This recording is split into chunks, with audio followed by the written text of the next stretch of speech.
అసెంబ్లీలో భూభారతి చర్చ సందర్భంగా సీఎం రేవంత్ రెడ్డి సంచలన వ్యాఖ్యలు చేశారు. ధరణి విషయంలో కేసీఆర్ టార్గెట్ గా చేసిన కామెంట్స్ కాకపుట్టిస్తున్నాయి. అంతేకాదు ధరణి అవకతవకలపై సమగ్ర విచారణకు ఆదేశిస్తామంది ప్రభుత్వం. మరి ధరణి అంశంలో కూడా కేసుల మంట రాజుకోబోతోందా? బీఆర్ఎస్ ఆందోళన మధ్య తెలంగాణ అసెంబ్లీలో భూభారతి బిల్లు 2024 ఆమోదం పొందింది. ధరణి చట్టాన్ని రీప్లేస్ చేస్తూ కొత్త చట్టం తెచ్చామన్నారు సీఎం రేవంత్ రెడ్డి. కొత్త చట్టం ద్వారా 1,52 లక్షల ఎకరాల భూముల వివరాలను భద్రపరుస్తామన్నారు. అసెంబ్లీలో భూభారతి చర్చ సందర్భంగా సీఎం రేవంత్ రెడ్డి సంచలన వ్యాఖ్యలు చేశారు. మాజీ సీఎం కేసీఆర్ టార్గెట్ గా నిప్పులు చెరిగారు. ఆర్థిక నేరాల్లో ఇరుక్కుపోయిన కంపెనీలకు బీఆర్ఎస్ ప్రభుత్వం రైతుల సమాచారాన్నిచ్చిందని ఆరోపించారు. ఆర్థిక నేరాలకు పాల్పడిన కేసీఆర్ పట్ల కఠినంగా వ్యవహరిస్తామని హెచ్చరించారు. ధరణి నిర్వహణలో రాష్ట్ర పౌరులెవరూ లేరన్నారు సీఎం రేవంత్ రెడ్డి.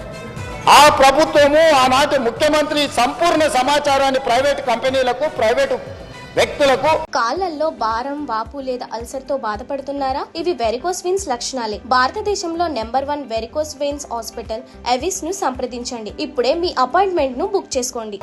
ఈ రాష్ట్రంలో కానోళ్లను, ఈ దేశంలో కానోళ్లను, ఈ దేశంలో లేని కంపెనీలకు, ఈ దేశ పౌరులు కానోళ్లకు అప్పచెప్పి ఈ రోజు ఈ రాష్ట్ర ప్రజల యొక్క నమ్మకాన్ని, విశ్వాసాన్ని కూనీ చేయడమే కాకుండా ఆర్థిక నేరాలకు పాల్పడ్డాడు అధ్యక్ష.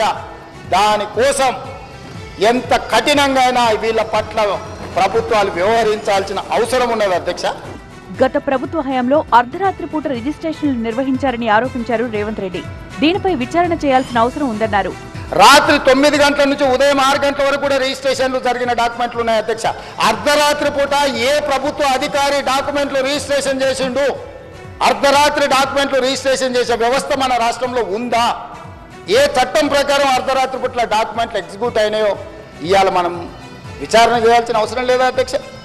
భూభారతిపై చర్చ జరిగితే బీఆర్ఎస్ సర్కార్ భూదోపిడీ బయటపడుతుందనే సభలో అనవసరమైన రచ్చకు తెరలేపారని మండిపడ్డారు. ఈ భూభారతి మీద చర్చ జరిగితే వాళ్ళ భూభాగవతం బయటపడుతుంది, వాళ్ళ బండారం బయటపడుతుంది.